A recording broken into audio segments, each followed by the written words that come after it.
به نام خدا. بحثی که امروز میپردازیم به اون بحث این است که ارتباط تعلیم و تربیت رو با عالم مجازی و هوش مصنوعی بررسی بکنیم از زاویه فلسفی و این پدیده نوظهور که عالم مجازی و هوش مصنوعی هست خب طبیعتاً تأثیرات فوق‌العاده‌ای رو همچنان که در سایر حوزه‌ها داره در حوزه تعلیم تربیت هم داره و به مواردی میتونیم اشاره بکنیم، بعد وارد جنبه‌های فلسفیش خواهیم شد. آنچه که به عنوان انقلاب اطلاعاتی ازش یاد میشه قاعدتاً نقطه عطفی رو در تعلیم و تربیت هم ایجاد کرده و حالا به صورت عامش عالم مجازی، به صورت خاصش هوش مصنوعی موجب تحولاتی در عالم تعلیم تربیت شده که حالا اگه بخوایم یه اشاره کوتاهی به این موارد داشته باشیم که ضرورت بحث رو در این زمینه آشکار بکنه، میتونیم به این موارد اشاره بکنیم.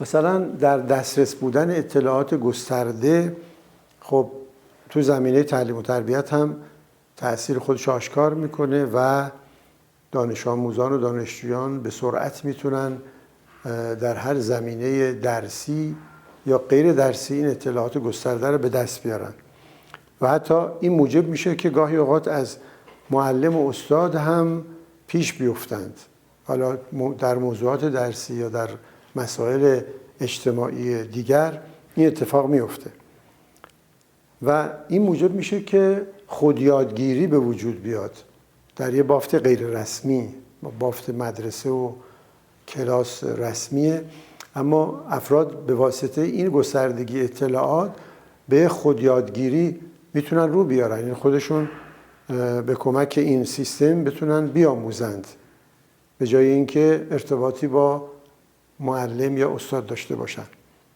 خب تأثیر این زمینه در خودیادگیری بسیار گسترده است، همونطور که همه مطلع هستن. مثلا زبان آموزی به صورت خیلی راحتی میتونه انجام بشه در این سیستم، یا مهارت آموزی، مهارت‌های مختلف بدنی و ورزشی و نظیر اینها. همچنین یادگیری معکوس امکان پذیر میشه که منظور از یادگیری معکوس این هست که به جای اینکه مطالب رو معلم یا استاد ارائه بکنه و بعد پرسش بشه از اونها، ابتداعاً اینا میتونن افراد خود دانشجویان و شاگردان میتونن در واقع اطلاعات رو چون در اختیار دارن مطالعه کنن و وقتی که سر کلاس میان بحث و گفتگو بتونه انجام بشه. به خاطر فراهم بودن اطلاعات این یادگیری معکوس میتونه رخ بده و رخ داده. یا مفهوم یادگیری شخصی شده، personalized، این هم باز یکی از اون اتفاقاتی است که افتاده و معناش این هست که افراد میتونن یادگیریشون رو متناسب با خودشون انجام بدن. چون ما وقتی که در یک کلاس عمومی هستیم اونجا مطالب ارائه میشه که این مطالب اختصاصی به افراد نداره، افراد خاص، به صورت عام بیان میشه و همه در معرض اون قرار میگیرن، ولی ممکنه علایق افراد، توجهات افراد متفاوت باشه. وقتی یادگیری پرسونالایزد میشه معنیش این است که فرد میتونه اون چیزی رو که بهش علاقه داره بیشتر بهش تمرکز کنه، مکث بکنه، اون چیزی رو که میدونه ازش زود رد بشه، در حالی که وقتی در یک کلاس نشسته باید به همین مطالب گوش بده و این یه امکان بسیار مهمی است که در تعلیم و تربیت به وجود اومده و بسیار هم به لحاظ آموزشی یا یادگیری مفیده. همچنین ارتباط متقابل شاگرد و ماشین فراهم شده، چون با پدیده‌های هوش مصنوعی این امکان افزایش پیدا کرده. مثلا روابط گفت و شنودی یا گفتگویی در واقع فرد میتونه با ماشین انجام بده، همونطور که در مواردی مثل چت جی پی تی و نظیر اون این اتفاق میفته و وقتی که امکان گفتگو فراهم شد خب یادگیری هم خیلی عمیق‌تر میشه تا موقعی که فرد بخواد یک جانبه با ماشین ارتباط داشته باشه. و سرانجام یادگیری مادام العمر که خب همیشه یک آرمان مهمی بوده که افراد بتونن در زندگیشون هم به صورت استفاده از مواقع غیر رسمی و هم در طول زندگی در سنین بالا بتونن این یادگیری رو داشته باشن. این بازی امری است که توسط همین انقلاب اطلاعاتی و عالم مجازی فراهم شده. بنابراین این پدیده ها نشون میده که نقطه عطف در تعلیم و تربیت واقعا یه تعبیر قابل قبولی است که توسط این پدیده ایجاد شده. خب هوش مصنوعی که یه مقداری متأخرتر هست و همچنان در حال گسترش از حالت عامش به صورت خیلی خاص‌تر میخواد در واقع جایگزینی برای هوش طبیعی انسان باشه. خب اما اینکه هوش مصنوعی چی هست و چه جور پدیده‌ای هست مورد بحث و گفتگو واقع شده و همچنان هم هست. مثلا هوش مصنوعی ممکنه به صورت یک رویکرد فلسفی حتی نگریسته بشه. چرا؟ چون به مسائلی میپردازه مثل چیستی ذهن. به هر حال رابطه ذهن و بدن یک مفهوم فلسفی بوده، همیشه مورد بحث بوده و هوش مصنوعی این امکان رو به وجود آورده که ما انگار احساس بکنیم که ذهن آدمی در یک ماشین تحقق پیدا کرده و بنابراین رابطه حتی ذهن و بدن به صورت رابطه هاردویر و سافتویر لحاظ شده. یعنی چه بسا اون نرم افزار به منزله مایند در نظر گرفته بشه و اون سخت افزار به منزله بدن و این خودش آغاز یک بحث‌های فلسفی در مورد مباحثی است که از بسیاری زمان گذشته مطرح بوده. یا ممکنه گفته بشه که هوش مصنوعی یک نوع علم تجریبیه، چون شبیه روانشناسی و روانشناسی شناختی بالاخره در مورد محتویات ذهنی و فرایندهای ذهنی داره کار میکنه. یا ممکنه گفته بشه که هوش مصنوعی یک نوع مهندسیه، یعنی جنبه تکنیکیش خیلی مورد تاکید واقع بشه. اینا همه جنبه هایی است که فعلا مورد بحثه و هر کسی بر گوشه از این پرسش توجه نشون میده.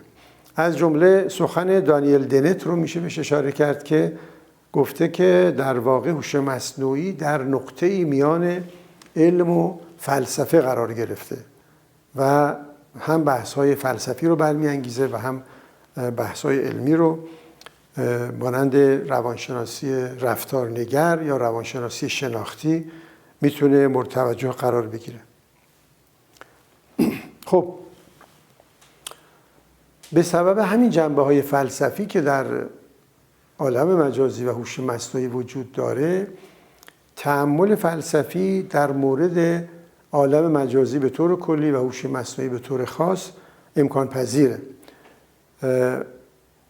به عنوان مثال جنبه هستی شناختی یکی از اون جنبه هایی که در تأملات فلسفی مطرح بوده بحث هستی شناسیه و همونطور که اشاره کردم مسئله مهم مایند بادی، ذهن و بدن، و خب عالم مجازی برای این یک پاسخی رو فراهم میکنه که میتونه چالش برانگیز باشه برای دیدگاه هایی که از گذشته مطرح بوده، مثلا دیدگاه افلاطونی دکارتی که یک نوع ثانویت رو قائل میشه، یعنی ذهن رو یه چیزی مجزا، بدن رو یک جوهر مجزا در نظر میگیره و اما الان بحث عالم مجازی اینها رو در بیرون از ذهن در عالم عینی در واقع تدارک دیده، یعنی همون برنامه‌ای که به یک ماشین داده میشه و کاری که ماشین انجام میده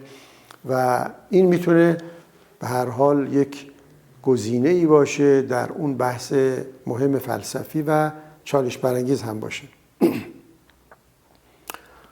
یا یک بحث دیگری که مطرح شده راجع به هستی انسانه و مفهوم هویت هیبریدی یا هویت ترکیبی که ترکیبی از انسان ماشینه، که تعبیری است که افرادی مانند برونو لاتور و دیگران به کار بردن، به این معنا که اینقدر انسان با ماشین ارتباطش قوی میشه و تأثیر ماشین در زندگی انسان زیاد میشه و ما با گوشی هامون آنچنان مرتبط و در هم تنیده میشیم، انگار که دیگه ما یه موجودی هستیم که میتونیم تعبیر انسان ماشین رو به کار ببریم. یعنی یک سویه ما انسان، یک سویه ما ماشین، و این با هم داره ذهنیت ما رو یا موجودیت ما رو شکل میده.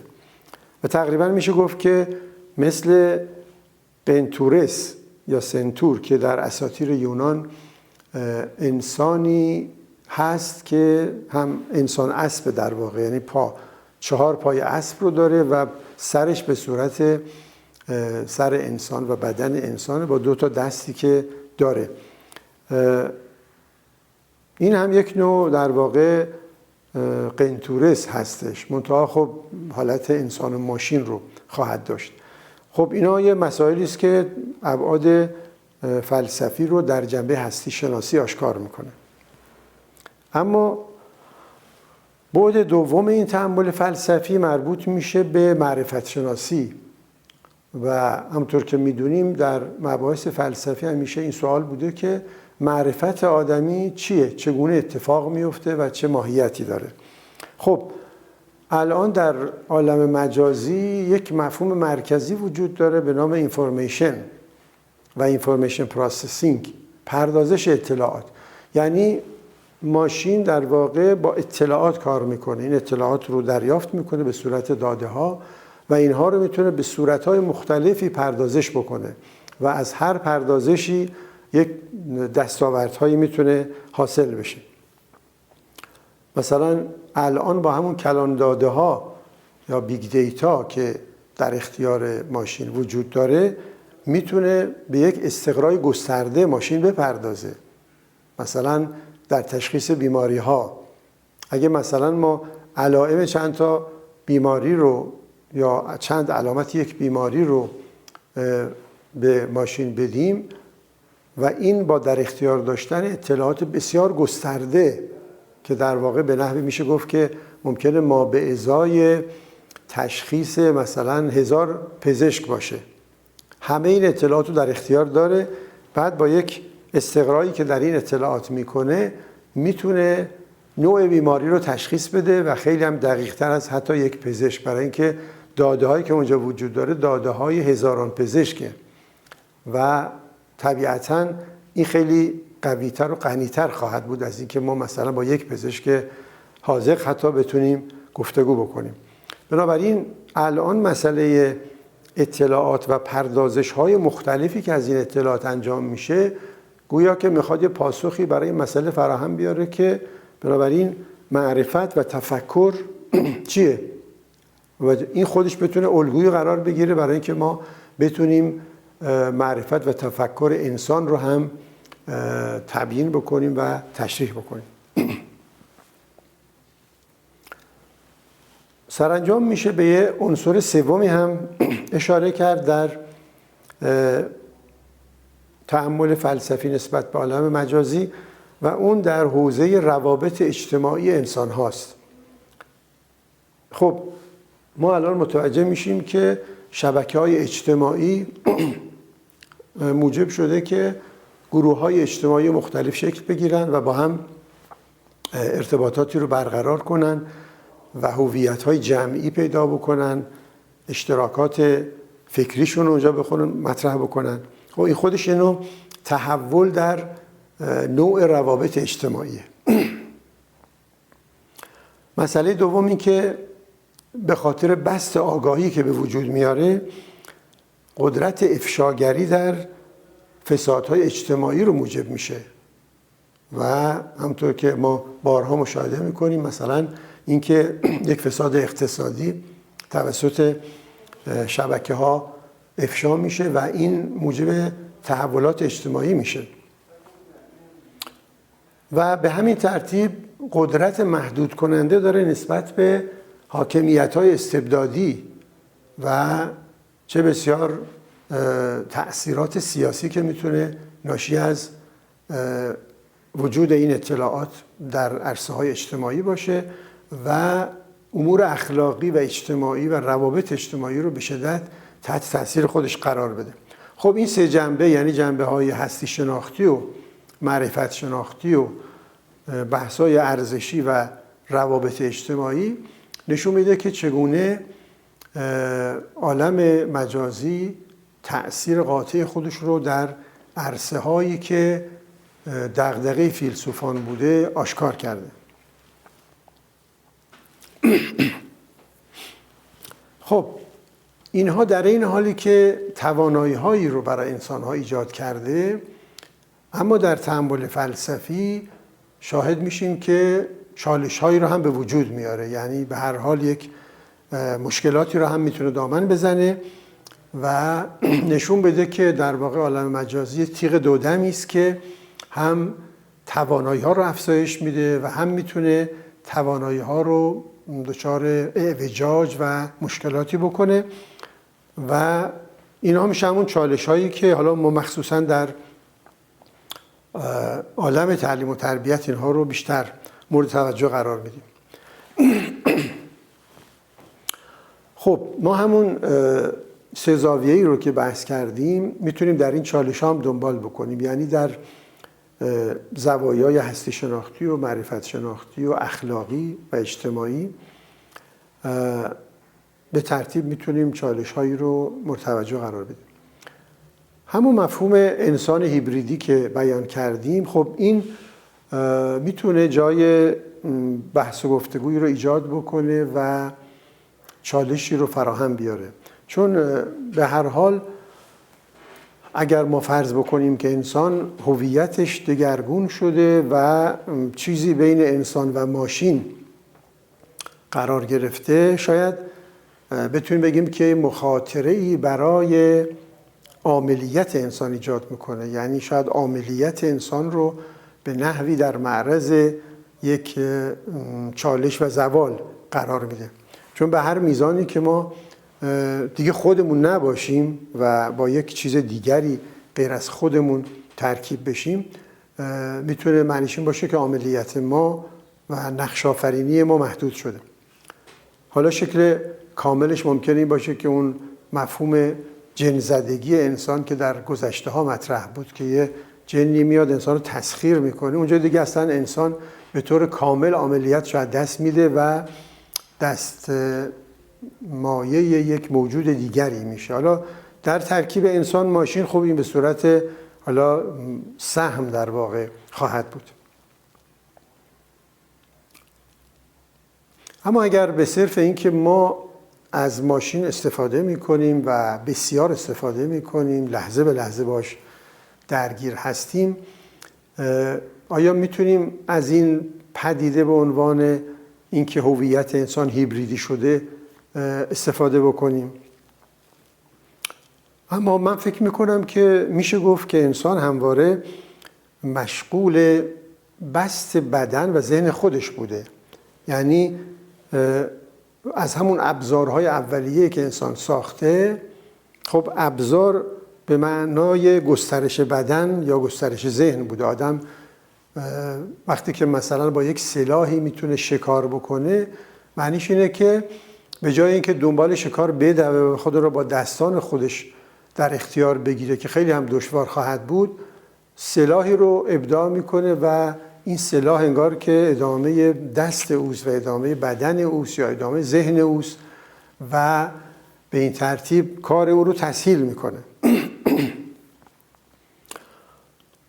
طبیعتاً وقتی که اون ابزار و وسایل ایجاد شد، خب انسان با اونا کار میکنه و بعضی از رفتارهاش دیگه با اونها تحقق پیدا میکنه و این همطور ادامه پیدا میکنه تا برسیم به ابزارهای بسیار پیچیده تری مثل عالم مجازی و منتها با همون منطق ما این رو میتونیم دنبال بکنیم. یعنی بگیم که در واقع انسان داره با ابزارهای پیچیده‌ای کار میکنه و این رو به عنوان یک مظهری از عملیات انسان میشه لحاظ کرد، به جای اینکه ما از اون تعبیر کنیم به عنوان اینکه عملیات ما داره تسخیر میشه یا تسهیم میشه یا سهم بندی میشه. منتها وقتی که ما میگیم انسان عاملیت داره، عمل البته منفی و مثبت میتونه باشه و حاکی از این نیست که انسان همه توانه و میتونه هر کاری بکنه. یعنی در واقع عاملیت انسان اولا محدودیت داره اصولا و ثانیاً میتونه به بد و خوب تقسیم بشه. یعنی اگر آدم کار بد بکنه باز عامل، کار خوب بکنه باز عامله. در نتیجه اگر که ما سوء استفاده های از کامپیوتر یا ماشین انجام بدیم و چه بسا عواقب ناگواری هم برای ما داشته باشه، اینا نفی عاملیت انسان رو نمیکنه، چون انسان با عملهای غلط خودش البته گرفتاری برای خودش درست میکنه، ولی کل این مجموعه حاکی از عاملیت انسانه. در نتیجه اگر ما در ارتباط با ماشین اقداماتی بکنیم که اون اقدامات برای ما عواقب ناگواری را ایجاد بکنه، به هر حال باز اثبات کننده و تثبیت کننده عاملیت انسان خواهد بود. بنابراین این گونه چالش ها رو ما به هر حال میتونیم مورد توجه قرار بدیم و تأثیراتش رو تو عالم تعلیم تربیت هم بررسی بکنیم. عنصر دوم چالش معرفت شناختیه که همون بحث اطلاعات که اشاره کردیم و از جمله فیلسوفان تعلیم تربیت که به این بحث هم توجه ویژه کردن میشه از شفلر نام برد. ایشون در مورد اطلاعات که خب مفهوم محوری در ماشین هست تحلیل خوبی رو انجام داده و اولا بیان میکنه که اطلاعات یه مفهوم انسانی بوده. یعنی ما انسان ها از مفهوم اطلاعات مطلع شدم، به اطلاع فلانی رساندم، این یه مفهوم عالم انسانی بوده. منتها ویژگی های خاصی داشته. مثلا اطلاعات ما انسان ها وابسته به زمین است. یعنی اگر یک کسی فرض کنیم مثلا یه خبرنگاری میره در یک منطقه‌ای و از اونجا گزارش میده، اطلاعاتی رو به ما منتقل میکنه، اون فرد تو خود اون موقعیت حالا یا جنگی یا هر موقعیت مثلا حوادث طبیعی قرار گرفته و به این ترتیب اطلاعاتش در کانتکست و در اون زمینه قرار داره. این یکی از ویژگی‌های اطلاعات بشری است. دیگر این که اطلاعات ما کلنگره. یعنی ما به محض اینکه یک اطلاع رو دریافت میکنیم این رو در مجموعه ذهن خودمون درکش میکنیم. یعنی نسبت اطلاعات با هم مورد توجه هستند و انگار که به صورت اتمیک اطلاع وجود نداره. هر عنصر اطلاعاتی میاد در مجموعه ذهن ما مرتبط با سایر چیزها میشه و اثر خودش آشکار میکنه. به اضافه اینکه جنبه عاطفی هم وجود داره در اطلاعات بشری. بالاخره بجز اطلاعاتی که تقریبا خنثی هستن، اطلاعات بسیاری وجود دارن که جنبه عاطفی دارن. یعنی ما رو خوشحال میکنن، خشمگین میکنن، ناراحت میکنن، افسرده میکنن. اینا ویژگی های اطلاعات در عالم بشریه. بعد نظر شفلر این هست که این مفهوم از عالم انسانی منتقل شده به عالم ماشین. یعنی ما اگر بگیم که کامپیوتر اطلاعات رو میگیره و پردازش اطلاعات میکنه، در واقع یک عاریتی است که این مفهوم از عالم انسانی رفته تو عالم ماشینی قرار گرفته. اما اطلاعات در عالم ماشین با عالم انسانی فرق میکنه. یعنی مثلا همون وابسته به زمینه بودن که اشاره کردیم در اطلاعات ماشین وجود نداره. ما داده ای رو به ماشین میدیم. یعنی در واقع ماشین یه عالم بسته است و ماشین ارتباط با جهان نداره. داده رو ما باید در اختیارش بذاریم، اونم تو اون مدار بسته‌ای که وجود داره اونو ثبتش میکنه. خب بنابراین یه همچین تفاوتی وجود داره.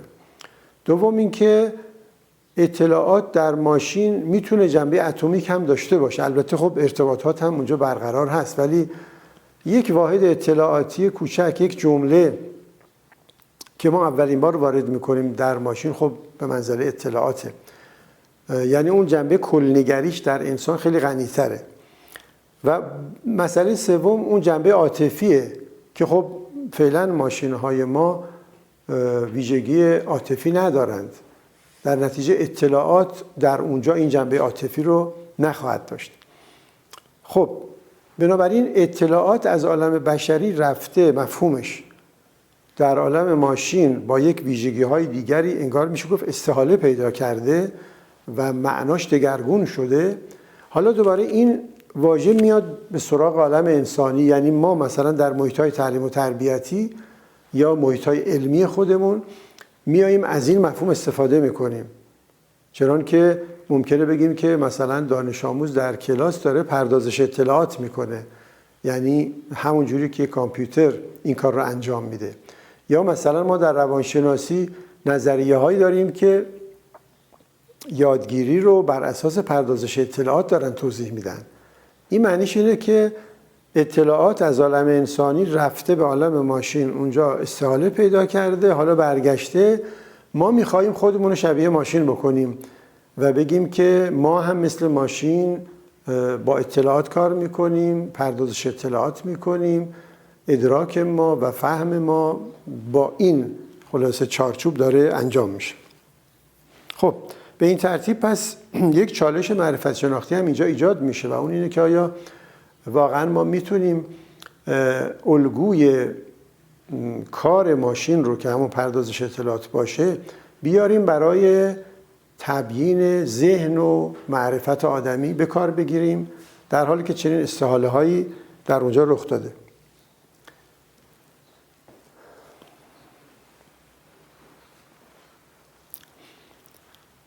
در همین رابطه این سوال مطرحه که مثلا نحوه تفکر و استدلالی که ما داریم انسان‌ها آیا میتونه تو قالب همون پردازش اطلاعات به کار گرفته بشه؟ چون تفاوت‌های قابل توجهی وجود داره. مثلا کاری که ماشین میکنه عمدتاً استقراءه، یعنی میاد اون داده وسیع رو که در اختیارش هست یکی یکی بررسی میکنه و با اون سوالی که مطرحه اینو مقایسه میکنه. مثل همون مثال یه بیماری که مطرح کردیم، علائم بیماری رو میگیره، در تک تک این داده ها خلاصه بررسی میکنه و نتیجهش یه حالت استقرایی داره. ما در مباحث فلسفی ادراک و تفکر 3 تا مفهوم رو تا به حال داشتیم. یکی مفهوم استقرا، یکی مفهوم قیاسه، یکی هم مفهوم حدس و فرضیه پردازیه که ابداکشن بهش گفته میشه. اونجا هم دیداکشن و اینداکشن رو داریم که قیاس و استقرا باشه. خب این سوال مطرحه که اگه فعالیت ماشین فعالیت استقرایی باشه یا قیاسی هم باشه، ولی فرضیه پردازی به معنای آزاد کلمه در ماشین اتفاق نمیفته. البته اگر فرضیه‌ای رو مثلا میپردازه بر اساس اون داده هایی است که در اختیارش هست، در حالی که در انسان این مسئله پیچیده تر میشه. یعنی با خلاقیت ارتباط برقرار میکنه، خلاقیتی که البته آینده نگر هست. شاید بتونیم بگیم ماشین هم یه خلاقیتی داره، منتها گذشته نگره، چون بر اساس داده های موجودش داره یک نتیجه رو برای ما فراهم میکنه یا یک ابداعی میکنه. ولی انسان وقتی که میخواد فرضیه بده یا خلاقیتش رو آشکار بکنه، میره سراغ پاسیبیلیتی ها و امکان هایی که در آینده میتونن وجود داشته باشن. در نتیجه اگر ما بخواهیم الگوی تفکر انسان یا دانش آموز یا دانشجو رو با این بسنجیم، خب یه همچین محدودیت هایی رو باهاش مواجه خواهیم شد. یه نکته دیگه هم که ما در این چالش معرفت شناختی داریم و این نکته رو ژان فرانسوا لیوتار بیان کرده، این است که وقتی که ما دانش رو با اطلاعات معادل قرار میدیم، یه اتفاقی که میفته اینه که دانش به کالا تبدیل میشه. چون اطلاعات رو میشه در اختیار دیگران گذاشت. همونطور که خب الانش هم این اتفاق افتاده و ما شاهد این هستیم که دانش اطلاعاتی خرید و فروش میشه. حتی ما در حوزه تعلیم و تربیت خب شاهد خرید و فروش مقاله و چه میدونم پایان نامه و اینا هم هستیم. نکته‌ای که لیوتار بیان میکنه اینه که میگه دانش یه وقتی هست که به عنوان یه چیزی درونی در انسان لحاظ میشه، به عنوان یک امر انگار ارزش ذاتی برای انسان داره و با ذات انسان در هم تنیده شده. یه موقع هم هست که به عنوان یک کالا و ابزار دم دستی ما بهش نگاه میکنیم. خب این هم یک چالشه که اگر ما به تبع ماشین بخواهیم دانش رو با اطلاعات یکسان بکنیم، به این ترتیب خلاصه منطق بازار بر دانشوری میتونه حاکم بشه و ما امروزه شاهد این مسئله هم هستیم. سرانجام در بعد سوم که چالش اخلاقی بر روابط اجتماعی هست، خب ما شاهد هستیم که این مشکل رو هم و این چالش رو هم ما با عالم مجازی داریم، چون گستردگی اطلاعات خب امکان سوء رفتار اخلاقی رو ایجاد میکنه. یعنی به هر حال یک نوجوان میبینیم که میتونه با ماشین در ارتباط باشه و هر گونه اطلاعات ممنوعه و مجاز و اینها رو در اختیار خودش داره و این میتونه چالش‌های اخلاقی رو ایجاد کنه. یا پدیده اعتیاد رایانه‌ای که خب یه پدیده جهانیه و بچه‌ها به شدت وابسته میشن به رایانه در حد اعتیاد. این مسئله است که خب در رابطه با ماشین به ظهور رسیده. البته انسان مواد اعتیادی دیگری در طول تاریخ داشته، ولی الان این اتفاق با جهان اطلاعاتی و جهان ماشین رخ میده. همون پدیده است، منتها در واقع شاید گستره و عمقش مقداری هم میتونه زیاد باشه، ولی به هر صورت این یک چالش اخلاقی هست که ایجاد میشه و چالش اجتماعی. و همینطور ذهنیت سازی های نادرست که خب میتونن در واقع به واسطه اخبار نادرست و حتی جعل های عمیق، همون دیپ فیک هایی که اتفاق میفته، روابط اجتماعی رو دچار چالش هایی بکنن، یا اینکه اصلا ذهنیتی رو در آدما ایجاد کنن که واقعیتی هم نداشته باشه در رابطه با پدیده‌های سیاسی و اجتماعی و تحولاتی که در جامعه ها رخ میده. اینا بنابراین چالش هایی هست که ما با عالم مجازی در زوایای سگانه هستی شناختی و معرفت شناختی و اخلاقی اجتماعی باش روبرو هستیم. خب من یه پیشنهادی رو اینجا مطرح میکنم برای در واقع مواجهه با این چالش ها تحت عنوان 3 جهان. البته این 3 جهان رو خب کارل پوپر سابقه این بحث رو مطرح کرده، ولی من به یه معنای متفاوتی میخوام به کار ببرم.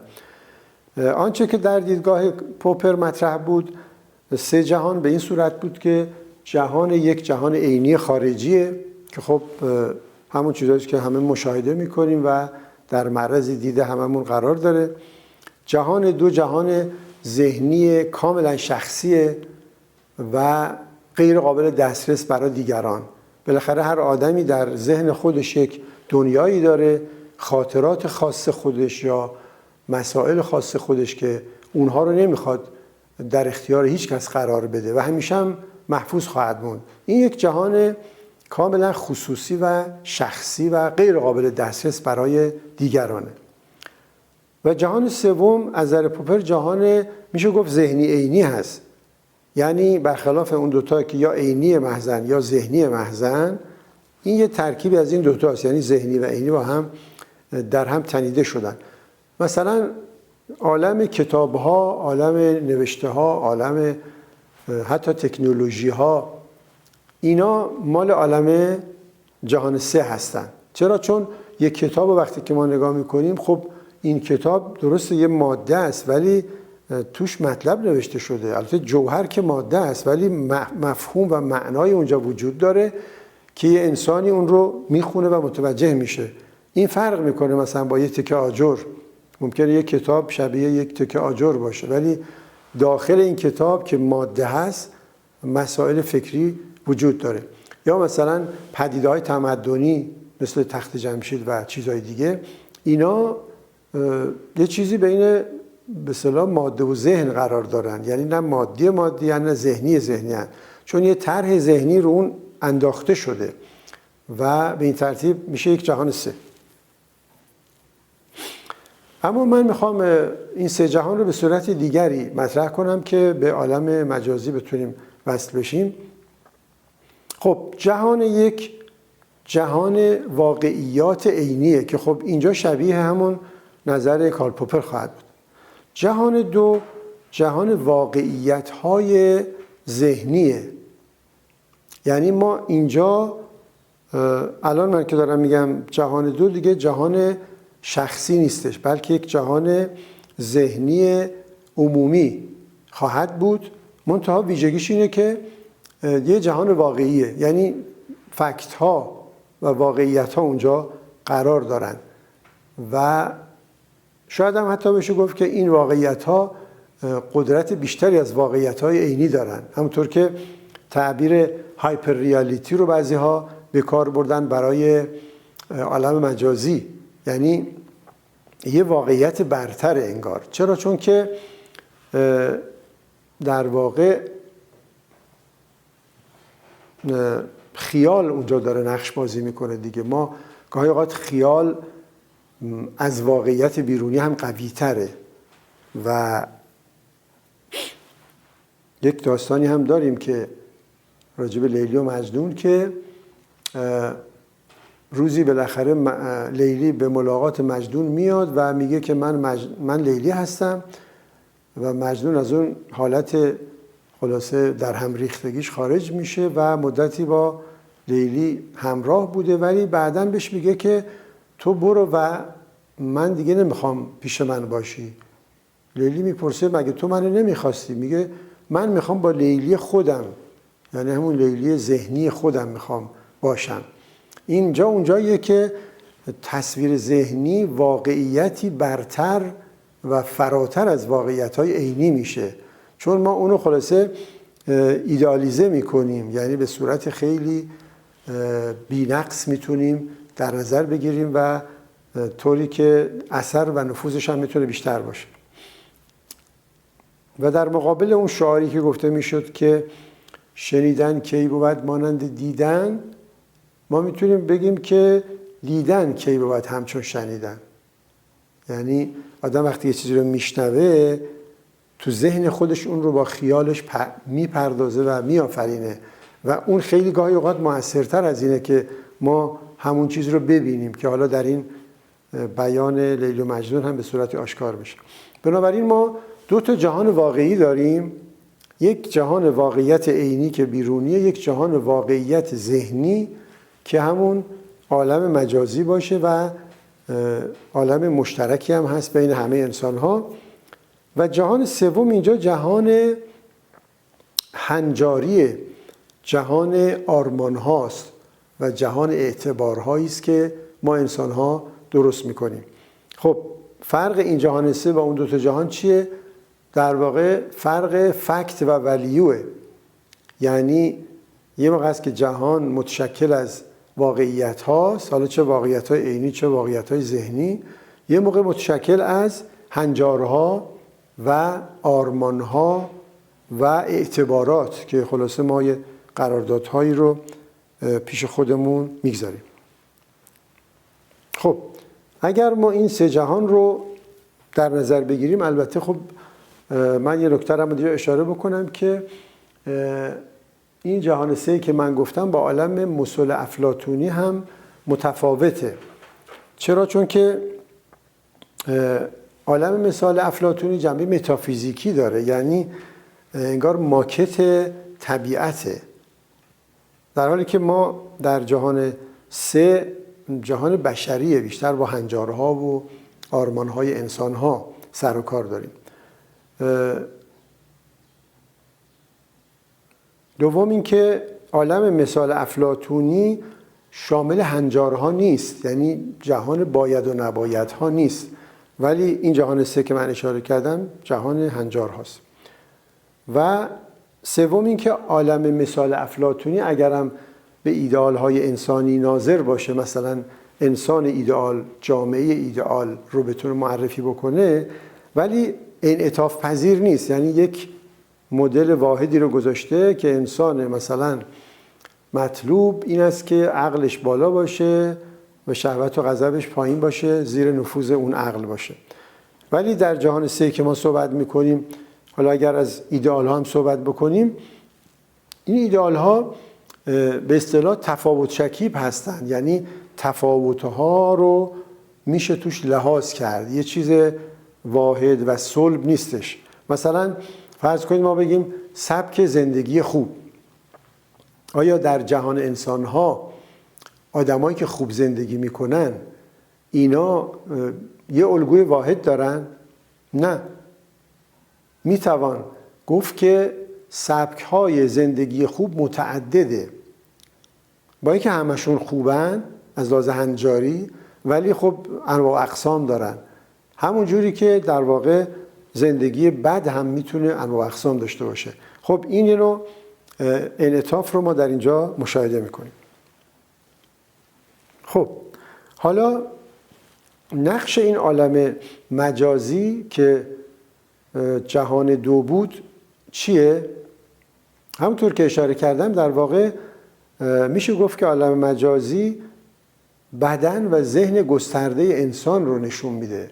یعنی انسان از عالم ماشینی به عنوان یک ابزار بسیار پیچیده استفاده میکنه و توانایی‌های بدنی و ذهنی خودش رو گسترش میده.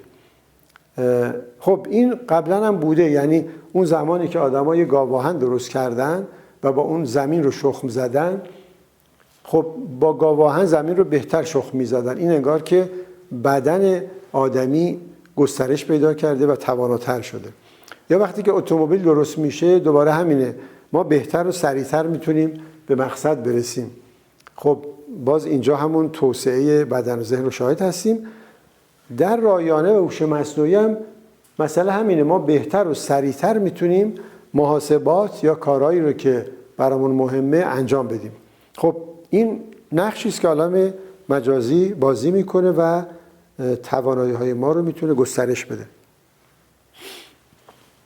اما نقش جهان سه چیه؟ یعنی اون جهانی که مال هنجارها و اعتبارها و آرمانهای ماست.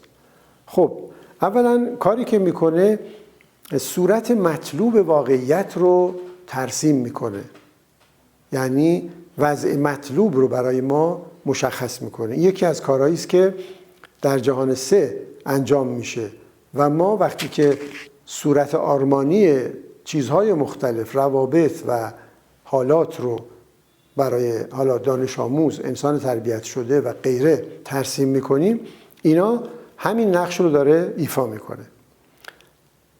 بعد تأثیرآفرینی بر واقعیت هاست، یعنی آرمانهای ما بر واقعیت ها تأثیر میگذارن، چنان که تلاش ما رو بسیج میکنن. مثلا یه آدمی که قصد داره در دوره دکتری شرکت بکنه، خب این یک آرمان آینده است دیگه، اما این میتونه شب و روزش تحت تاثیر قرار بده و میزان تلاشش رو برای خوندن و مطالعه کردن و اینها کاملا تحت تاثیر قرار بده. پس این هم یکی از تأثیراتی است که جهان سه بازی میکنه.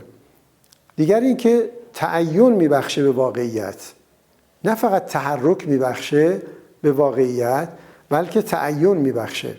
یعنی همون بحثی که قبلا هم داشتیم که هدف وسیله رو توجیه میکنه به معنای مثبت کلمه، یعنی هدف ما سرریز میشه رو وسایل و نوع وسایلی که ما باید استفاده کنیم رو میتونه معین و مشخص و محدود بکنه. و سرانجام ویژگی رهایی بخشی داره. هدفها ویژگی رهایی بخشی دارن. چطور؟ به این صورت که آدمی رو که به سمت هدف داره میره، اولا از کجروی میتونه مسئول نگه داره، یعنی انحراف از راه، مثل مسافری که میخواد بره به یک شهری و اون شهر به او میگه که از کدوم مسیر باید بره، یعنی هدف وسیله رو تعین میبخشه و هرگاه که این از این جاده خارج بشه و انحراف پیدا کنه، با در نظر گرفتن هدف در واقع میتونه از این انحراف رهایی پیدا کنه و مسیر خودش رو تصحیح بکنه. یا اینکه از غرق شدن در وسیله میتونه ما رو نجات بده، چون آدم ممکنه که همونطور که از راه میتونه منحرف بشه، میتونه در راه متوقف بشه. ماندن در راه دومین گرفتاری است که یک مسافر میتونه داشته باشه و هدف در واقع او رو با اون جاذبه‌ای که داره میتونه به سمت خودش بکشه.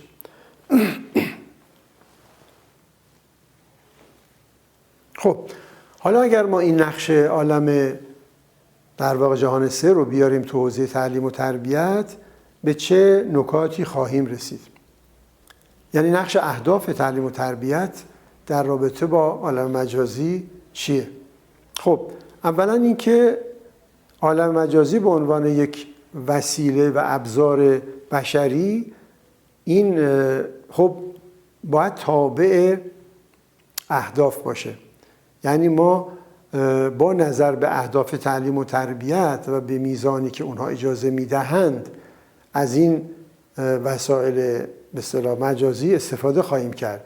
مثلا نفی تبعیت بازار از جمله لوازم این داستانه، چون گاهی اوقات ما برای خرید وسایل و ابزارمون تحت تاثیر بازار قرار میگیریم، تبلیغات بازار یا مودی که ایجاد میشه. ولی ما اگر بگیم که در مدرسه هوش مصنوعی یا کامپیوتر به تناسب تأمین کننده بودنشون برای اهداف تربیتی مورد استفاده قرار میگیرن، خب دیگه ما اسیر مد و اسیر بازار نخواهیم شد. این یکی از اون تأثیراتی است که اهداف تعلیم و تربیت میتونه ایفا بکنه. دوم این که ما استفاده از عالم مجازی رو در جهت اهداف انجام بدیم. یعنی مثلا الان ممکنه فرض کنیم الان چت جی پی تی نقش این رو بازی بکنه که یه مقاله برای یک فرد بنویسه. خب این الان نقش منفی داره بازی میکنه، یعنی مثل حل المسائل های قدیمه که کتابی چاپ میشد، مسئله های کتاب در اونجا چاپ میشد. خب فرد فقط کتاب رو باز میکنه و پاسخ رو کپی میکنه. اگر اینطوری باشه، ما اون موقع باید روشمون رو با ماشین و استفاده از اطلاعاتش عوض بکنیم. مثلا ارزشیابی یا امتحان گرفتن باید شکل‌های دیگری پیدا بکنه. اگر قرار باشه که ما مثلا یه موضوع پژوهشی رو بدیم و فرد بده اون رو به ماشین و بلافاصله جوابش رو بگیره، خب ما به هدف تربیتیمون نرسیدیم. در نتیجه تغییر باید بدیم روش‌های ارزشیابیمون رو به طوری که برسیم به اون مثلا تحلیلگری فرد، استدلال مناسب فرد و چیزهای از این قبیل. و همینطور حفظ روابط تعاملی معلم و شاگرد، چون یکی از چالش هایی که عالم مجازی ایجاد میکنه که رابطه تعاملی معلم و شاگرد رو تضعیف میکنه. الان همین کلاس های مجازی که ما داریم از این جهت مشکل دار هستن و حالا یا باید با تکامل ماشین این تعامل خیلی پرورده بشه یا اینکه به صورت‌های دیگری. در نتیجه ما یعنی اون هدف تربیتی رو که تعامل هست میذاریم بر سر ماشین و ماشین باید تابع اون باشه و تأمین کننده اون باشه. همچنین مراقبت از الگوگیری منفی، همون بحث پردازش اطلاعات که گفتم، ذهن و استدلال فرد نباید بیاد تابع پردازش اطلاعات کامپیوتری بشه، بلکه الگوهای مناسب رو ما باید استفاده بکنیم. از جمله شفلر که اشاره کردم الگوی بینش رو مطرح میکنه یا اینسایت، که خلاصه انسان با گاهی اوقات تأمل در پیرامون یک مسئله با یک بینش ناگهانی میتونه مسائل رو حل بکنه. اینجور پدیده ها میتونن بیانگرهای مناسب تری باشن از نحوه در واقع تفکر آدمی. و همینطور مراقبت از اون خلاقیت تخیلی شاگردان هست. یعنی ما به جای اینکه بخوایم بچه‌ها فقط تو داده ها مثل ماشین تو داده ها فقط برن کتابا و مقالات یا داده ها رو هی مرور کنن و از خلال اونها بخوان یه چیزی بکشن بیرون، باید به تخیل‌های آینده نگر و معطوف به آینده هم بها بدیم و تشویق بکنیم که به این سمت بتونن حرکت بکنن. و نکته بعدی مراقبت از کالایی شدن دانش. ما الان گرفتاری که تو تعلیم و تربیت داریم در کشور خودمون هم به شدت گرفتارش هستیم، همین کالایی شدن دانشه و تبدیل کردن دانش به ثروته.